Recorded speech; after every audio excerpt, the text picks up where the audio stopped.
So it's time for me to get the engine case onto the engine stand.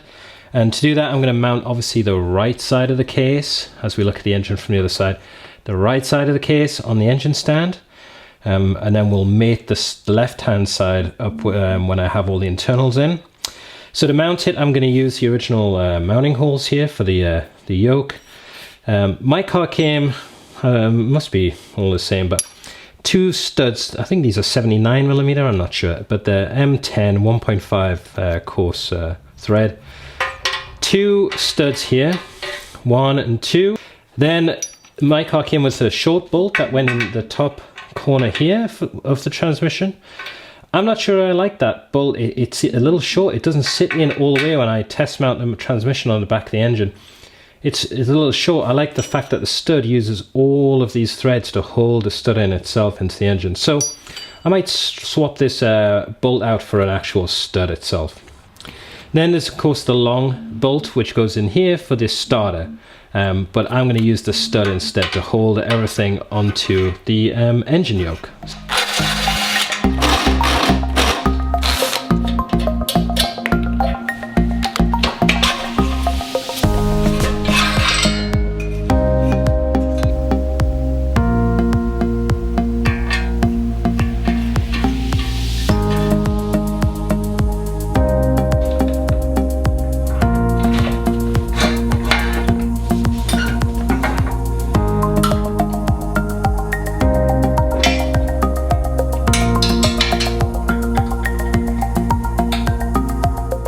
Good. All right, I'll torque those nuts down to hold it on there.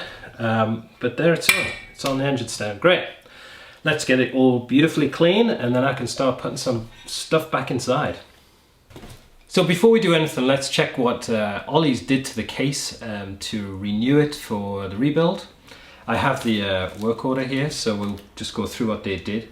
The number one thing and the most expensive thing on here is, of course, the align bore. So the align bore are back to standard, which basically means they put the case halves together, torque them down, and then they put a big drill bit through here and actually drill out through where the crank sits, so that any warpage in the case itself from taking it apart or usage is taken out. So it goes perfectly straight again.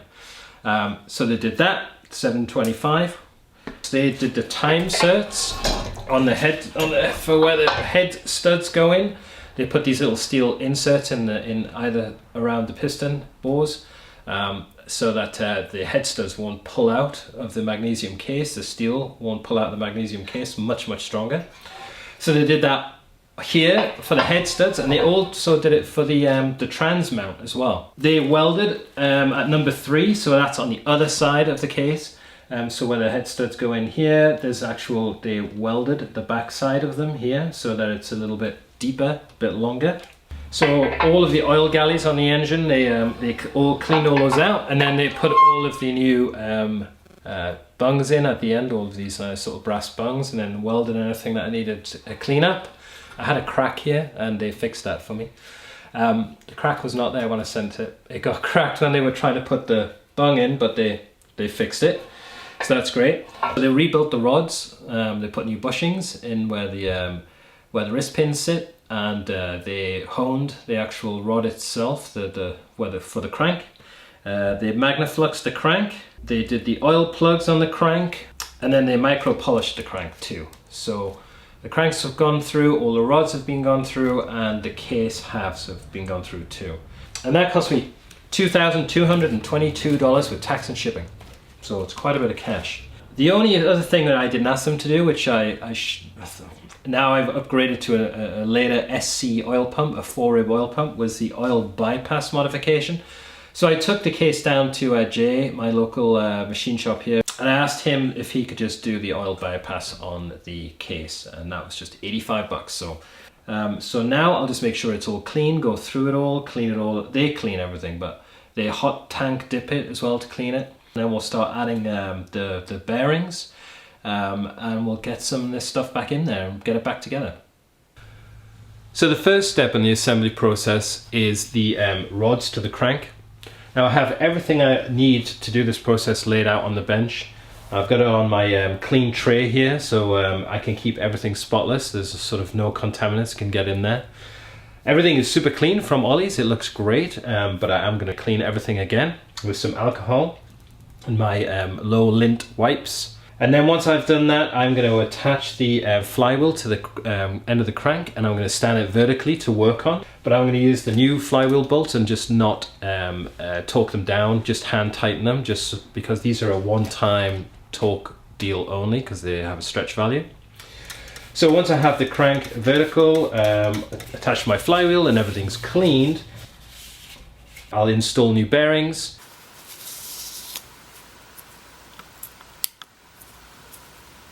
I'm going to use some plastic gauge to measure the tolerances of each rod on each journal.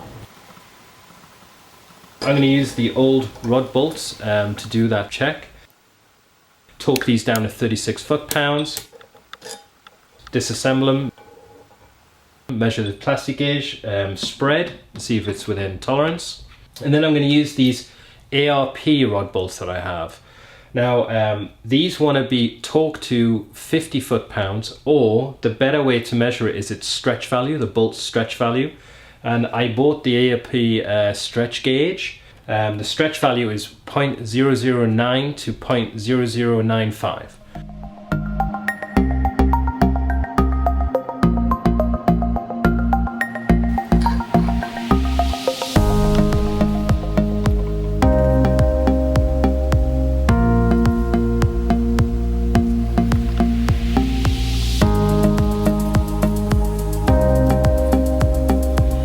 Okay, so these bolts are just loose. I can hand tighten them on each side.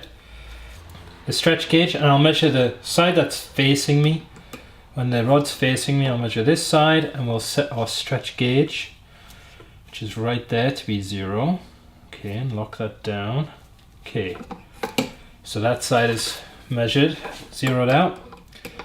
I'm going to measure this side, and I'm going to set these little indicators here.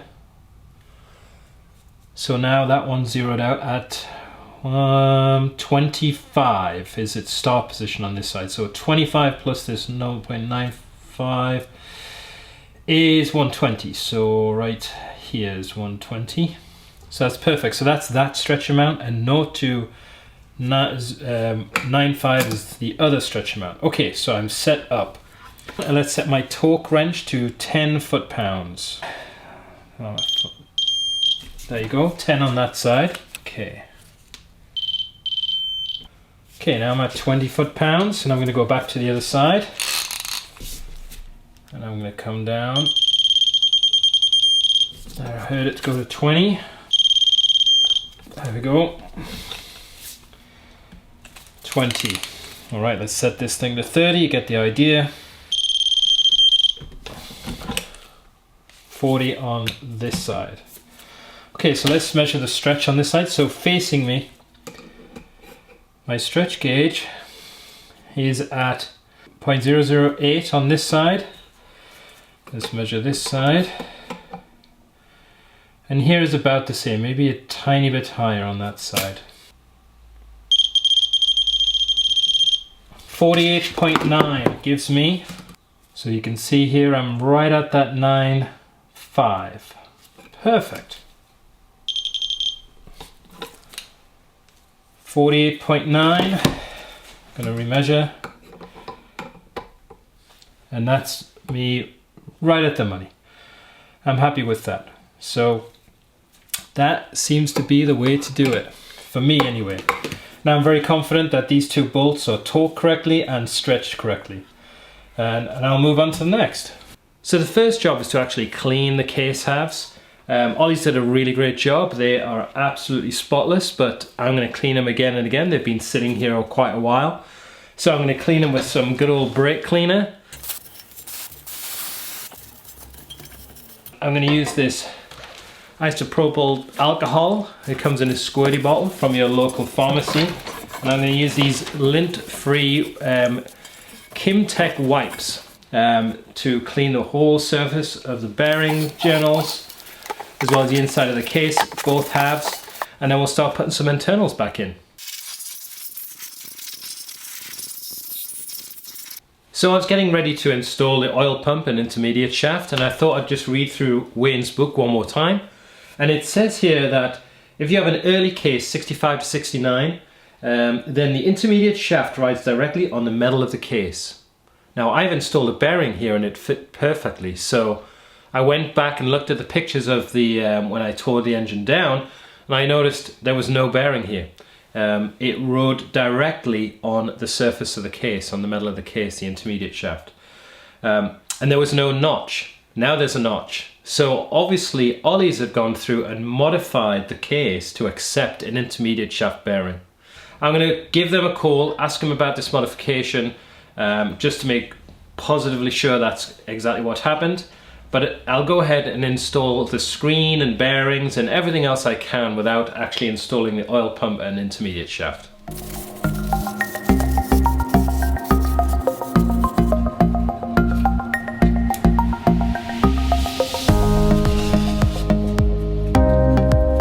Install it with the tab and the notch.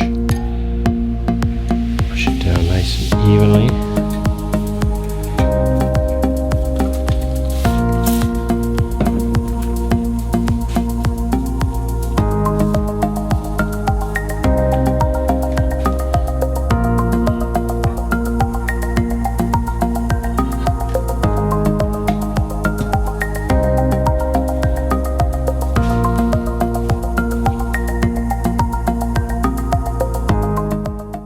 I've made the mark on the side to where the dowel pin lines up with the case, and now I'm just going to add some of this curl tee around the outer edge just so I can get a nice seal. I'm going to put the seal in. Just going to tap it with my little mallet, try and get it square.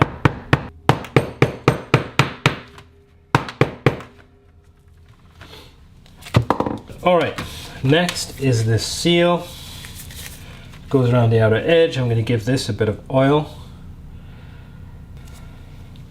And this goes, hopefully I don't break it, it's the only one I've got. Around this outer edge. And into this valley here. And that is it, ready to go back onto the crankshaft and installed in the case.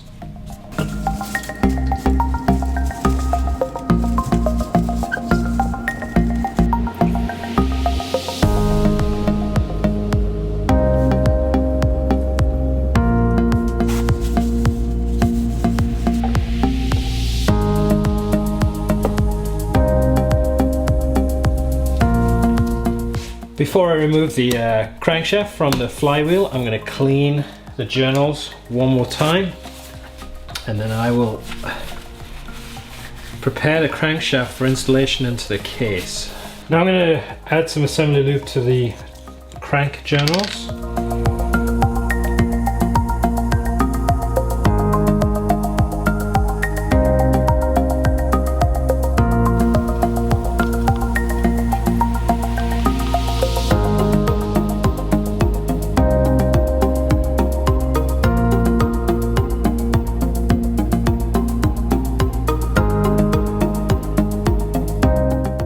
I've positioned the rods, going from the top, 2, 4 and 6 in the upright position, and that's how it's going to drop into the crank. I'm going to turn the nose bearings so that the line is right at the front, and the idea is I'm going to hold it by these rods. That one's going to want to go down. I'm going to hold it by the rods and I'm going to try and get it over there with holding these 2, or maybe even these 3 somehow. Anyway, I'm going to hold it with the 3, move it over, let the 3 drop down. I don't have any help here today, but hopefully this is going to work. We'll get it in there. Let's turn this to the top position.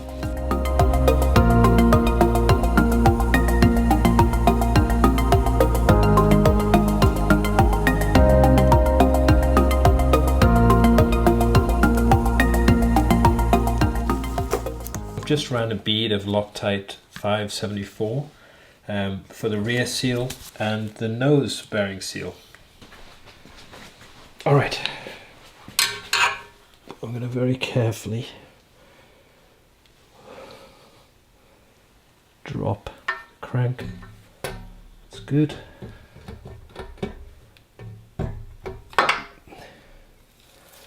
Down and rotate that nose bearing, which will smudge the Loctite in a bit. There you go. And that is it. In there. Perfect. And the rear seal is seated too. In and looking good. So I called Ollie's this morning and I confirmed with them that they did indeed bore out for the intermediate shaft bearing, make that modification, do that in all these early cases. They just said put a standard intermediate shaft bearing in there and you'll be good to go. So I've got everything laid out for the intermediate shaft, the oil pump, timing chains and gear. So I can go ahead and clean the timing chains. I just sprayed them with some brake cleaner. And I'm just going to wipe them down and make sure they're all clean before I install them. eBay find of the century, my $200 oil pump, my 4-rib oil pump, which is in absolutely perfect condition, is all cleaned up and ready to go. And I will assemble it all and then install it in the case. And the shaft.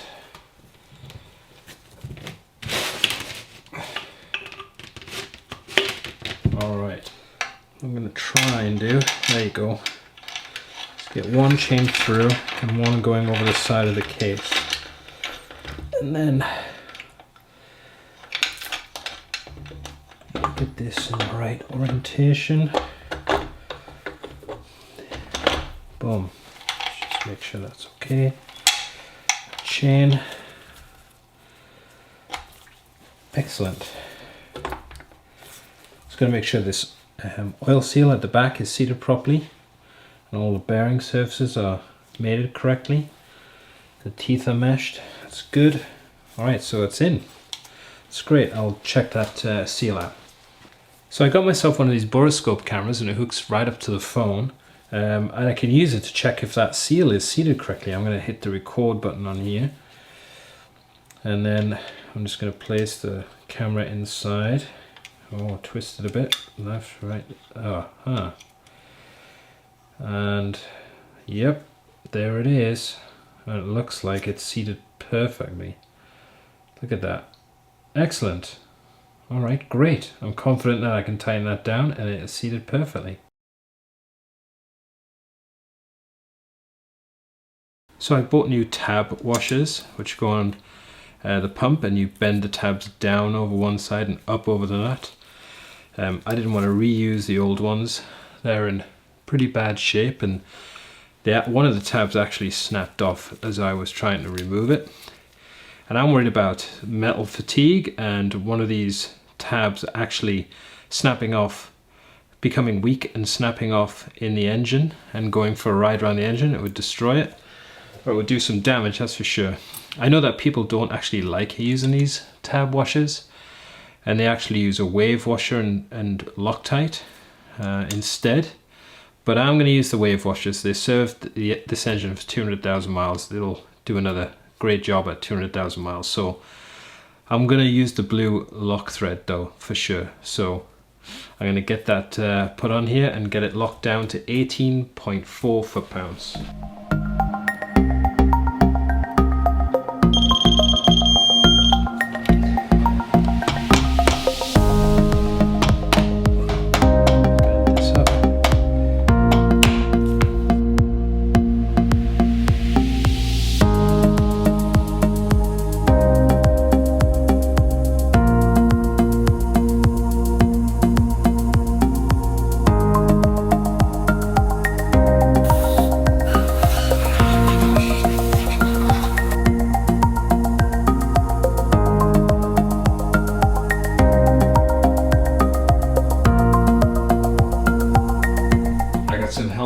garage today. Hi. This is Logan. Nephew almost, I would say. Yeah. Yeah, alright. We're gonna put the case house together, aren't we? Alright.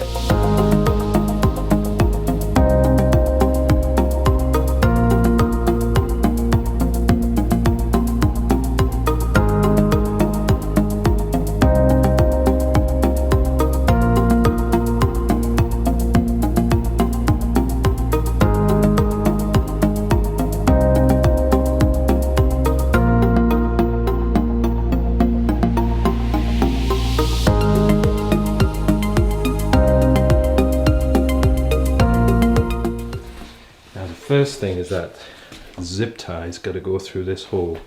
There you go, I got it. Got it? Yeah, now. Those two go in there. Yeah, oh look at that, the rods are balancing pretty well. Now I'm gonna, yeah, we're good with those. Now we're just gonna pull, you pull that. Let me just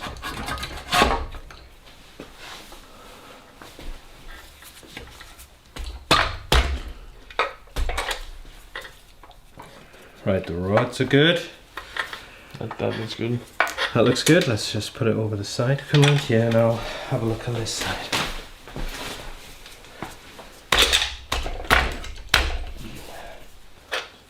That looks good. We'll start putting through bolts. A couple of nuts just to keep it secure.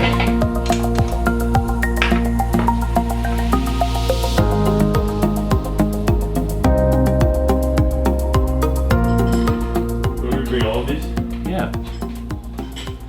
1, 2, 3, 11. 11. Alright, all the O-rings are on that side, and we're using Vaseline, aren't we?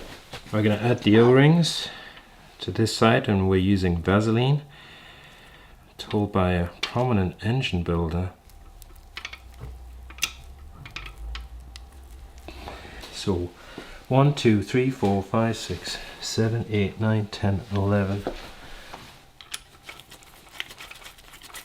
Over here. So this one. Alright, let's go for 25.8. Are you ready? Yep. Okay, number 2. So that one is which one for me? This one. Yep. We sure about that? There's one there. Oh, because the cylinders are offset. It's so confusing. Okay, you got it held. Okay. Okay.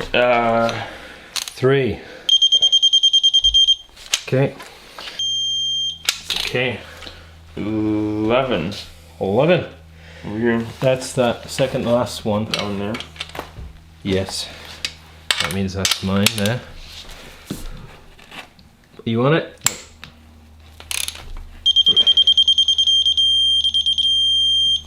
Go. And then 12 and 13. Great. Are they 18 or are they 25 as well? Same. Here, these are classes of through bolts. Okay. Now we're good to go.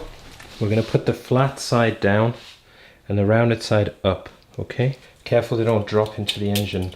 Okay. If they do that, we're in big trouble. Right, I'm going to tighten the outer nuts to 18.4 foot-pounds.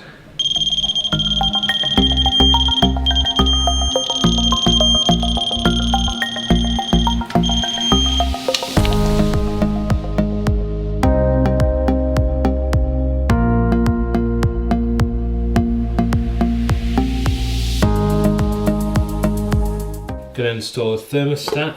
I've got a new O-ring from my engine gasket kit. I'm going to put some oil on there. Make sure that it seats properly, and then the holes on lower right here and then upper left. So I'm going to get the orientation correct. The lower one on this side, upper one on that side. There it goes. Excellent. And we'll tighten that down. So with the oil bypass modification done on the case and for the SC oil pump, I'm going to use these new pressure relief pistons. These are the later type, they don't have the holes in them like the old. And I upgraded to the new cap with a 17mm socket for easier installation.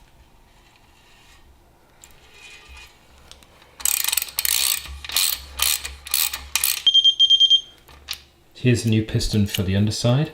It has a longer spring, so I'll just got a bit of assembly lube on there. So that should go down there. I'm going to put the long side in, and it goes underneath the chain. And I'm going to locate the first bolt through the hole. And this one doesn't have the little catch. The little tab that catches on the actual bolt itself has a ridge in it, and it catches on that to position it correctly inside the chain housing.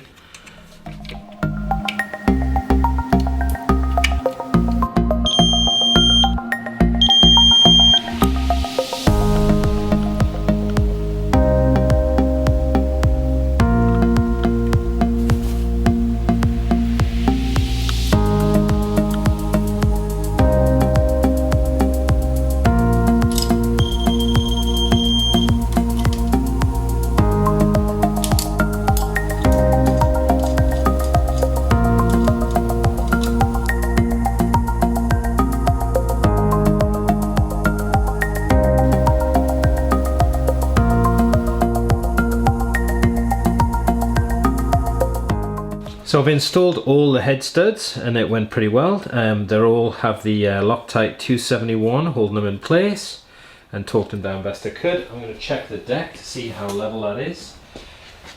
The more level the deck is, the better the installation of the top end will go, and that is perfect. I see no gaps between anything there. That's great.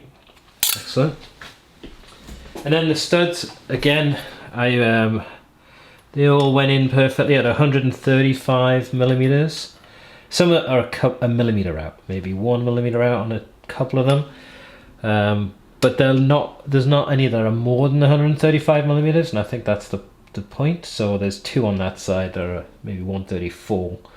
But yeah, that's good. All right, excellent. So I've gone ahead and attached the flywheel to the crank.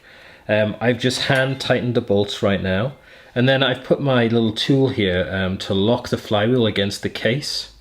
So everything's locked in place at one turn. And then I have this 12mm 12-point socket that I bought just to tighten the flywheel bolts, and it's too long. It actually touches the yoke. There's only a tiny space. I can't get my wrench in there. It just seems crazy. It's this long. So instead of ordering another one, or I don't want to remove the engine from the engine stand and reattach it just to tighten these bolts, seems crazy. I got a T55 bit. It only has 6 points instead of the 12, but I might try an old bolt in here and torque that one down and see how that goes. I can now install the crankshaft pulley with the dowel pin going in the hole. And a lock washer and a nut. And I'm going to go ahead and torque this to 59 foot-pounds. So the T55 tool didn't do a great job of torquing these bolts down. So I've just put a piece of tape over here to remind myself that when I take the engine off the engine stand to swap these bolts out with the new ones, I'll add the Loctite at that time and then torque them with the correct tool to 110 foot-pounds. I should, let's give it a go, this is exciting, be able to, oh yeah, look at that, turn the engine over, and it feels good. Look at that, everything's working like it should. Fantastic. Excellent. Well, I'm really pleased. So with that all done, we have ourselves a short block. It's taken a couple of weeks to get here with all the measuring and the cleaning and then the assembly. I work a couple hours in the evening and a few more hours at the weekend, but we got here, you know, taking my time, learning as I go. The next phase is going to be building out the top end. And I've got some new 81mm pistons, high compression, and I bored out the cylinders. And with the case being decked, I need to work out the distance between the new piston and the head and how to measure that. I'm not quite sure exactly how to do that correctly, so if you have any ideas, please leave a comment below. I would like to give a shout out to Mike M. You should check out his YouTube channel. He is restoring a 67 or is it a 68 911, and the quality of work is unbelievable. The guy really knows what he's doing. I'm learning as I go along, but he really knows his stuff, so you should check it out. I'm learning so much by watching him work. I'll leave a link in the description so you can find his channel. Anyway, so I am going to continue building this engine out, and hopefully we'll get it done in the next few weeks.